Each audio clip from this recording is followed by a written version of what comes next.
Un des arguments de la part des avocats de Patrick Bruel est de dire pourquoi parler 35 ans après. Et il y a d'ailleurs cette question de la prescriptibilité ou de l'imprescriptibilité des faits reprochés aujourd'hui à Patrick Bruel. Qu'est-ce que vous pouvez répondre sur ce point? D'abord que, merci de me donner la parole aujourd'hui et d'abord que Flavie Flament est, parfaitement au courant, du sujet de la prescription, parce que vous ne l'avez pas encore mentionné dans votre reportage, mais elle avait été missionnée en 2017, d'une mission de consensus avec Jacques Calmettes, par la ministre Laurence Rossignol, qui visait à réfléchir sur les délais de prescription applicables au viol, applicables aux agressions sexuelles, notamment,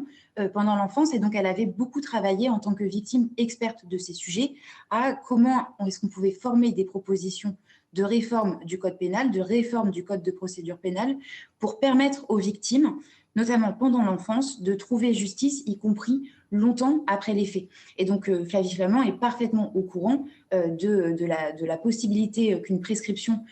s'applique pour son cas, et elle a cette stratégie qui est une stratégie militante, une stratégie féministe, de parler et de montrer qu'en fait, grâce à la sérialité, grâce à la multiplicité des témoignages, il est possible d'ouvrir une enquête et de finalement parvenir à décaler ce point de prescription,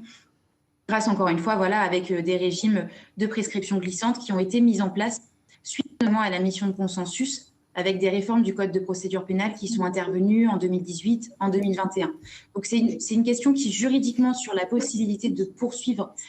le en cause,